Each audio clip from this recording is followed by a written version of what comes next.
여러분 안녕하십니까? 장려흑 영상입니다. 지난번 1장에서는 미래가 어떻게 바뀌니까 리더십도 이런 식으로 바뀌어야 된다 하는 말씀을 드렸습니다. 오늘 이야기도 물론 계속됩니다만은 지난 1장을 좀 더 보완하는 이야기가 되지 않을까 생각합니다. 혹시 1장에서 조금 이해가 하기 어려웠던 부분이 있으면 오늘 아마 도움이 될 거라고 생각합니다. 자, 미래가 바뀐다. 오케이. 그러면 왜 새로운 리더십이 필요할까요? 너무도 당연한 것 같이 생각은 되는데 물론 대답이 안 나오는 경우가 많습니다. 확실히 이해를 못하는 거죠.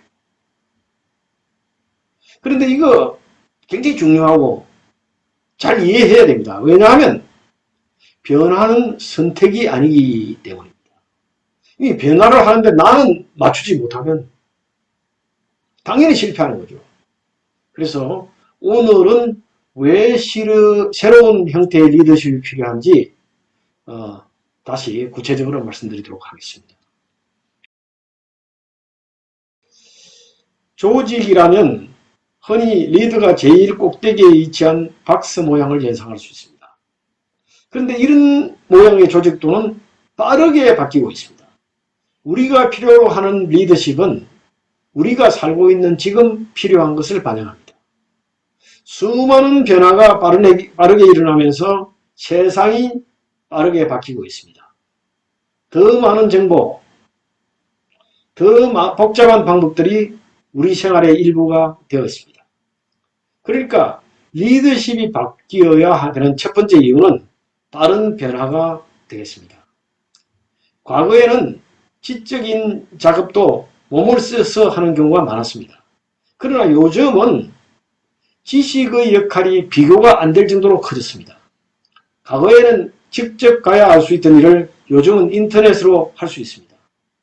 사람이 직접 하지 않으면 안 되던 일을 기계가 다 해줍니다. 그런 모든 것들이 서로 연결되어서 과거라면 상상도 할 수 없는 일들이 손쉽게 가능해졌습니다. 어디 있는지 누구인지도 모르는 사람들이 업무에 관계하게 되었습니다. 과거라면 상상도 할 수 없던 일을 훨씬 더 빨리, 더 효율적으로 하게 되었지만 그러나 그만큼 복잡해진 것입니다. 이렇게 복잡해지면서 리더가 누구를 상대로 무엇을 해야 할지 리더의 업무 범위가 명확하지 않게 되었습니다. 특정한 일을 수행하기 위해서 여러 팀이 협업을 하고 다른 분야에 대한 지식이 필요해졌습니다. 이러한 특성 때문에 팀의 형태도 일정하지 않게 되었습니다.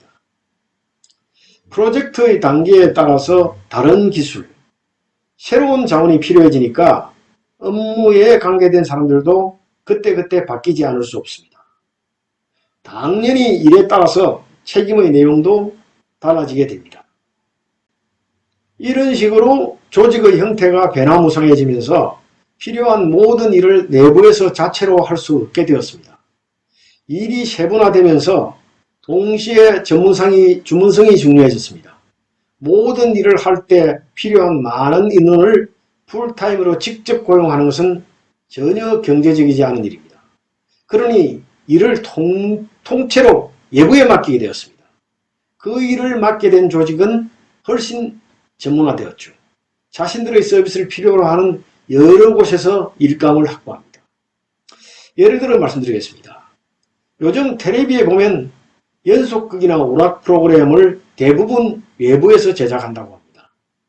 그래서 방송사의 인기 PD나 사회자가 프리랜서 선언을 하고 나가는 경우가 많습니다. 방송사에 있을 때보다도 훨씬 더 많은 소득을 올린다고 하죠.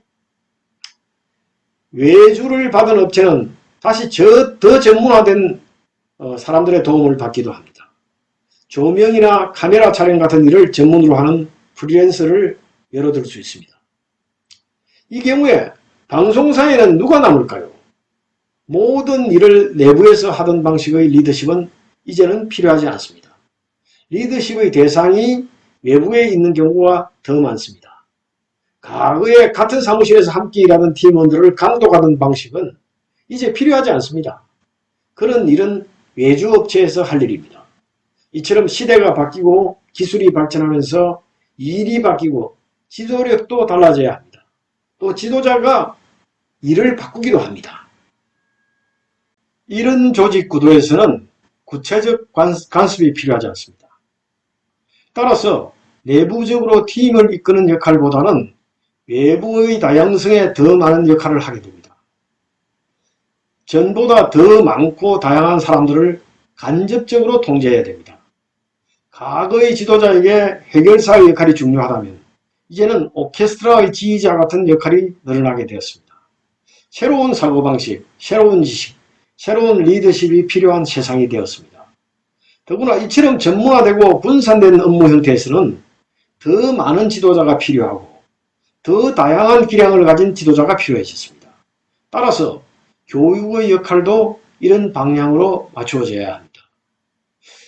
여러분들이 만약 기업의 교육 담당자시라면 꼭 한번 생각해 보셔야 될 대목입니다.